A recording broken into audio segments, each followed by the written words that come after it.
Hey guys, how's it going? So today I am going to show you guys all of the full artworks of a few particular cards that I find quite interesting. Some of the artworks reveal amazing things that you didn't previously see because of course most of the cards obscure a lot of the original artwork, so there is a whole bunch of stuff that you don't get to see in some of the cards because so much of it is obscured. So some of the revelations that you will see today are amazing and some of them are just quite interesting. So let's get started.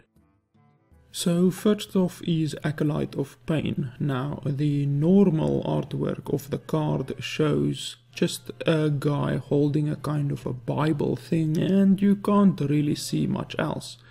But when you look at the full artwork it shows that he is actually delivering a kind of a sermon or maybe even a dark blessing for warriors that are going into battle. And you can see even closer that there is a skull on the book that he is holding. So my best guess is that he is delivering a dark blessing to the warriors of the Horde. And next we have Angry Chicken. Now the normal artwork of the card just shows a chicken holding its head.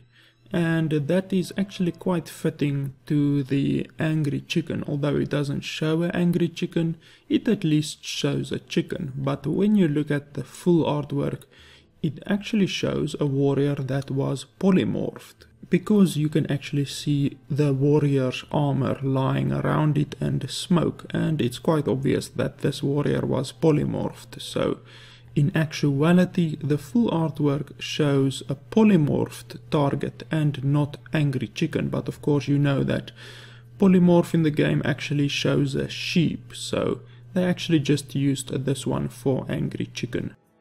And next up we have Arathi Weaponsmith. Now this one doesn't really have anything hidden, but I still think it's pretty cool because most people don't even know that the Arathi Weaponsmith is a girl. It is in fact a female orc. And I think of the Arathi Weaponsmith very much as the Ronda Rousey of Warcraft because she is obviously badass, she has two huge bloody weapons in her hands, and on the face of it, she can probably make you bleed without any effort. But I'm sure that if you ask her out on a date and she doesn't kill you, that it might actually turn out to be a very enjoyable evening. As you can see, she has two ponytails, which is very girly, she has huge earrings, and she has little hearts on her belt, so that's why I say she is very much the Ronda Rousey of Warcraft, because she can kick your ass, but she can definitely also give you a good night out. Next is Bolvar Fordragon. Now, you can actually see in the real artwork the horse that he is riding, and you can see some slight figures in the background. But when we look at the full artwork, you actually see the horse much more clearly, and you can see he's fighting a bunch of ghouls or maybe even skeletons, although they look like ghouls actually. So I just think that the card's artwork actually hides a whole lot, and on the real artwork there's a whole lot more to be seen. Next up we have Brave Hunter. Now this one is in my opinion the most amazing and most revealing artwork out of all of these artworks that you will see in this video. Now on the face of it the card actually looks exactly the same as the artwork, but it is actually the story that is behind the artwork that is most impressive. You probably didn't know this, but Brave Archer is actually Merida from the movie Brave. Now I believe that I am not wrong in saying that this is the first direct character from another movie or somewhere out of the World of Warcraft or Warcraft realm. There of course are some things like Leroy Jenkins, who's actually a real person in life, but Leroy Jenkins actually became a part of World of Warcraft, so you can't really qualify that one. But Brave Hunter, it's quite amazing that she is actually an exact copy of Merida from Brave. I found that really quite interesting. And even her English audio makes a reference to the fact that she is a princess, but for one day she doesn't have to be a princess. And I believe that is a direct quote from the movie Brave. Today, I don't have to be a princess. Next up we have a Brawl. Now, Brawl doesn't hide a whole lot of the artwork, to be honest, but what you can't see on the cards artwork is actually it is a bunch of guys fighting inside a Colosseum. Now, I just think this is really cool, since if you stare a long time at the artwork, you will actually see a whole bunch of detail. It's really detailed. You can see a rogue stabbing another guy and just a whole bunch of small little things that are quite cool. Next up we have the Chillwind Yeti. Now, the Chillwind Yeti's artwork actually hides a whole lot of the original artwork, because what you can't see going on behind the Yeti is that there is actually what seems like a warlock casting a spell on the Yeti, and then even further back there is a succubus, or also known as a maiden of pain, attacking another Yeti, and you can see that expression on the Yeti's face is not enjoying the experience. Next up we have the defias ringleader and the defias bandit. Now, you would assume that because the defias bandit comes from the defias ringleader's card, that they might be in the same artwork, but actually they are in completely different artworks.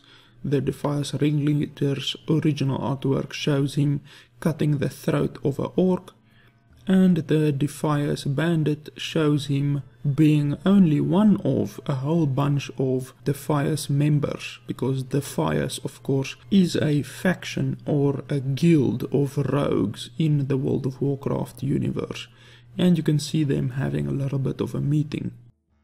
Next up is Dragonling Mechanic. Now, this one is also quite interesting, because the original artwork of Dragonling Mechanic actually shows a mechanical dragonling in the picture, but the mechanical dragonling in this picture wasn't what Blizzard wanted the image to actually be. So basically, the mechanical dragonling in this picture wasn't up to snuff for their illustration needs. So they ended up using the Dragonling Mechanic artwork for the one card and taking the mechanical dragonling from an entirely different artwork, even though the mechanical dragonling was present in the first artwork.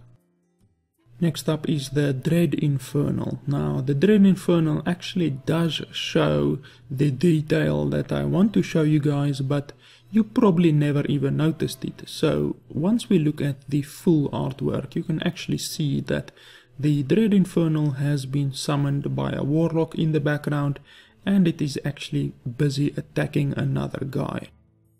Next up is Druid of the Fang. Now, this one is quite cool. I actually made a joke about this on the 12 language video of Druid of the Fang, where I said that to me, on his facial expression, he looks quite scared, and I wondered why. So I went and looked at the original artwork, and lo and behold, he actually is scared. Because when you look at the normal artwork, it doesn't really show why he is scared, but you can actually see that there is a huge bloody snake behind him. So this artwork, in my opinion, is quite weird, because it doesn't actually depict a Druid of the Fang, because why would a Druid of the Fang, aka a Druid of the Snake, be afraid of snakes? Because you can clearly see that he is afraid on the full artwork, so I just found that quite interesting.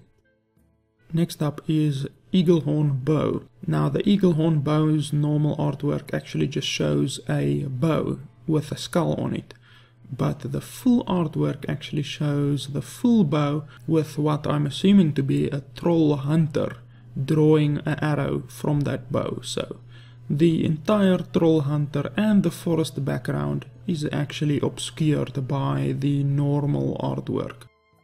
Next up is the Earth Elemental. Now, the normal artwork just shows the Earth Elemental with a little bit of ice at the bottom left, but the full artwork actually shows the entire ice field and a troll assassin hiding behind a rock, just waiting to attack the earth elemental, or actually maybe he is hiding from the earth elemental. And the frost field there was probably cast by a mage that was attacking the earth elemental.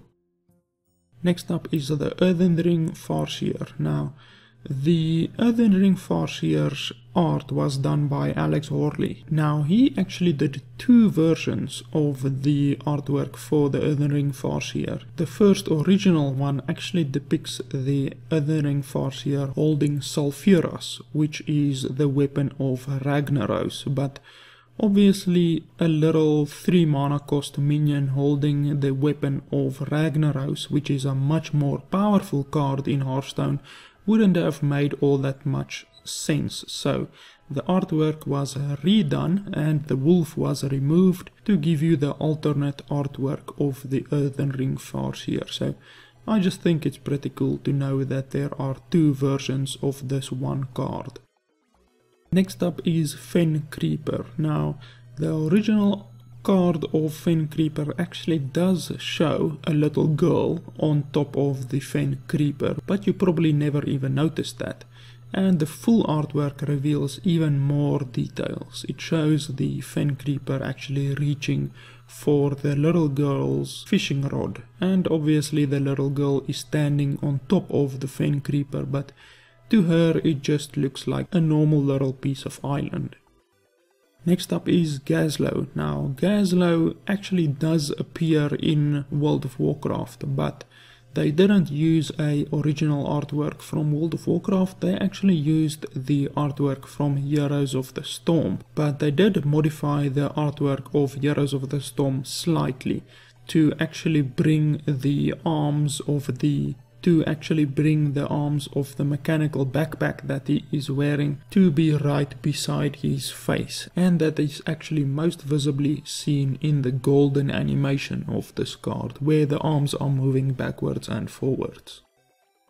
Next up is Hellfire. Now, Hellfire actually appeared a long time before this card. Now, in the normal artwork of Hellfire you can actually see murlocs burning, a total of 5 murlocs burning in the artwork. But this artwork's inspiration was actually in the cinematic of a World of Warcraft expansion called the Burning Crusade.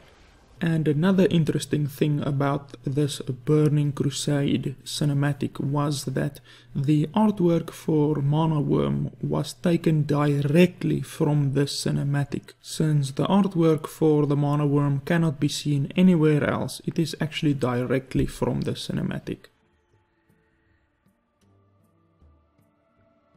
Next up is Hemet Nessingwearing. Now, on the normal artwork you just see Hemet holding a huge shotgun, but actually just off to the side you can see what I'm assuming to be Hemet Nessingwearing's wife, although I'm not too sure. It might just be another hunter that he is training, because Hemet Nessingwearing is quite revered as a hunter of big beasts in the World of Warcraft lore. Next up is Holy Fire. Now, in the original card you can actually see a dinosaur in the background, but once again I can probably bet that you have never even noticed it. So when we look at the full artwork you can actually see the entire dinosaur sneaking up behind this priest. Next up is the Ironbeak Owl. Now, the Ironbeak Owl original artwork just shows an owl perched on top of something, but you can't really make out what that thing is. And once we show the entire artwork you can actually see that the Ironbeak Owl is perched on top of the shoulder plate of a dwarf hunter. So that's pretty cool. The Ironbeak Owl was just a very small portion of the entire artwork, and unfortunately the dwarf with the huge gun doesn't appear anywhere in Hearthstone. Next up is Water Elemental. Now, water elementals in World of Warcraft are summoned by mages, and they are always summoned by mages. No other class can summon them. So this original artwork actually shows a mage behind the water elemental commanding the water elemental. And it is also the same with the mini-mage artwork. In the normal mini-mage artwork you cannot see the water elemental behind him, but once we reveal the full artwork you can actually see a water elemental behind him. So that just confirms that the mini-mage is actually literally a mage and he has summoned a water elemental behind him. Now this next artwork is actually quite interesting. I probably would rate it as the second coolest piece of artwork behind the Brave Hunter artwork, since this artwork actually shows old magi as well as the murloc raider. So the artwork for two different cards was actually taken from this one piece of artwork. But the cool thing about this artwork is that it actually hides a whole bunch of other stuff that I'm certain you didn't know either. Now, one very interesting thing about this murloc on the very right is that this murloc doesn't just depict old magi. It actually depicts Grimscale Oracle and Siltfin Spirit Walker as well, since if you look at the artwork, all three of these murlocs are exactly the same murlocs, with the white eyes and the line over the eyes and the teeth and the purple fins on the back. So this one murloc was actually used for 3 different murloc cards in Hearthstone, which is really quite interesting. And you can actually also see the light blue murloc there looks exactly the way that a murloc Tidecaller looks. So this one artwork actually depicts just about all of the murlocs that are available in Hearthstone. And also if you look at the stoneclaw totem, you can actually see in the original card a murloc behind the stoneclaw totem, but when we look at the full artwork you can actually see a whole bunch of murlocs behind the stoneclaw totem. And the murloc fun doesn't stop there. The Coldlight Seer actually doesn't show a Coldlight Seer murloc, it actually shows a war party leader murloc, since the murloc is standing out in front of his war party and he is giving out his battle cry to inspire all of his other murlocs, so that's also quite interesting. Next up we have Nat Pagal. Now Nat Pagal on the face of the normal card looks like your ordinary fisherman, but Nat Pagal actually hides a dirty little secret. And that secret is that he fishes with dynamite. So it's actually no wonder that Nat Pagal can fish another card out of your deck for you with a 50% chance, since he actually uses dynamite to catch his fish. So it's actually pretty cool that this artwork hides a dirty little secret of Nat Pagal. And in case you didn't know it, Nat Pagal is actually a tribute to another guy who works at Blizzard whose name is Pat Nagel. So they just basically switched the P and the N of his first and second name to get to the name of Nat Pagal. And Pat Nagel is actually a senior game designer at Blizzard. Next up is the Ogre Magi. Now the Ogre Magi on the face of it just shows an ogre giving out a loud battle cry. But once we look at the full artwork, it actually shows why he is giving out the battle cry. There is an entire Night Elf scouting party decimated in the background. So it is clear that the Ogre Magi just killed the entire Night Elf party. Next up is Onyxia. Now the normal artwork of Onyxia just shows her breathing out a little bit of fire, but the full artwork is actually quite cool, since it shows Onyxia flying to the top of her lair and breathing fire to drop down rocks on top of a raiding party down below. And this artwork is actually a quite good illustration of how the fight against Onyxia goes in the World of Warcraft raid. Next up is the Razorfen Hunter. Now the Razorfen Hunter is actually the green orc, but when we look at the full artwork, it actually shows that the boar is right next to her, which you actually can't see in the original card of the Razorfen Hunter. So it's pretty cool that at least for this one, both of the units that are spawned from one card are in the same artwork. Not like we saw with the Dragonling Mechanic, where the artwork is actually from two different artworks. Next up is the Reckless Rocketeer. Now, the artwork behind Reckless Rocketeer I would definitely put at my number 3 most interesting artworks, since the normal artwork just shows a little green goblin working on her rocket, but once we look at the entire artwork, you can actually see that there is a whole bunch going on in this artwork, and it is quite evident that the Reckless Rocketeer isn't even the main attraction of this artwork.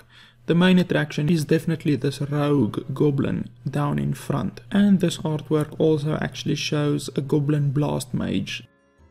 Next up is the Searing Totem. Now, the Searing Totem in Hearthstone is 1 damage, 1 health minion, so it is quite weak. But the artwork of this little totem actually shows that the Searing Totem is a much more powerful foe than what we were led to believe, as it is shown killing an abomination, which at least in Hearthstone is a much more powerful card. Next up is the Stormpike Commando. Now the artwork for the Stormpike Commando clearly shows the bear companion next to this guy, which I can only assume to be a dwarf hunter, since hunters can tame any pet that they want. They can tame a boar or a bear or anything like that. But the origin of this artwork actually dates back more than 10 years to the very first cinematic that was released for World of Warcraft.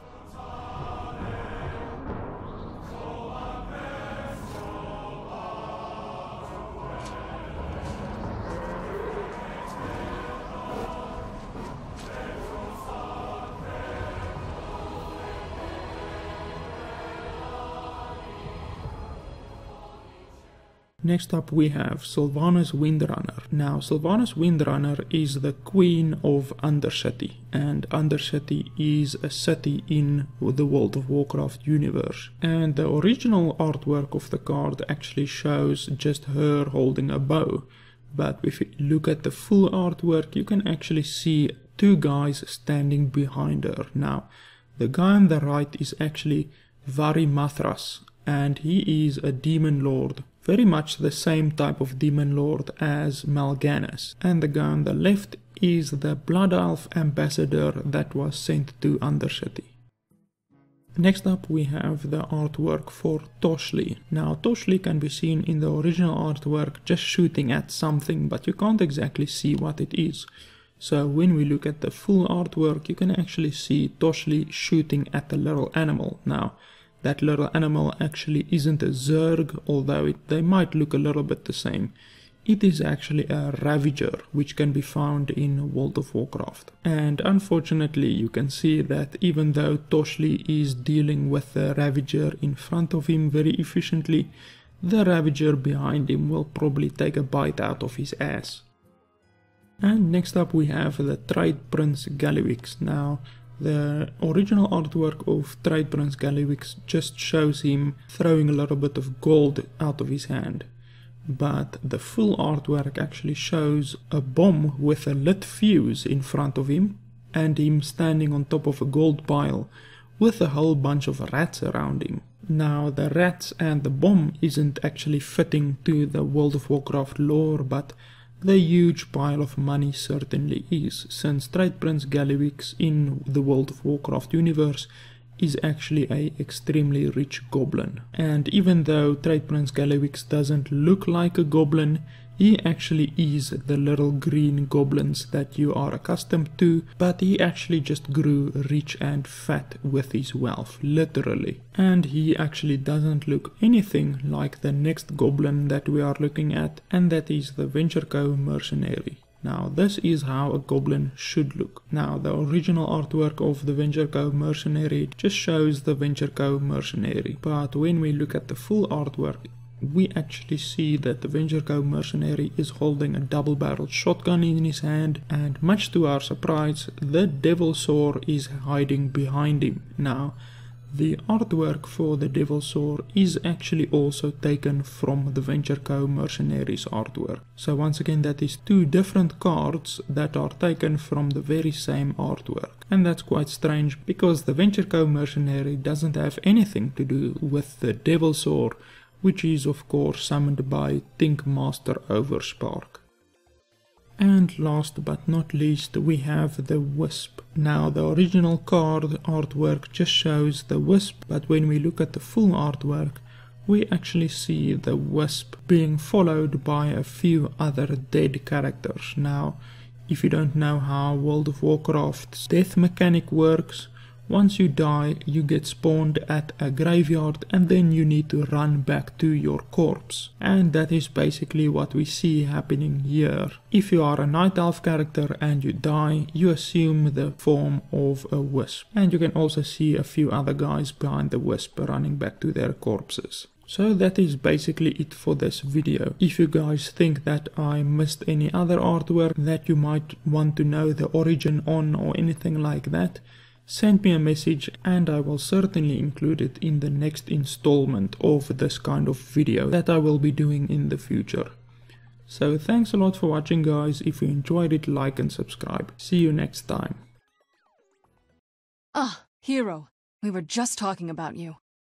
This burden falls to you. Join me. We don't have much time.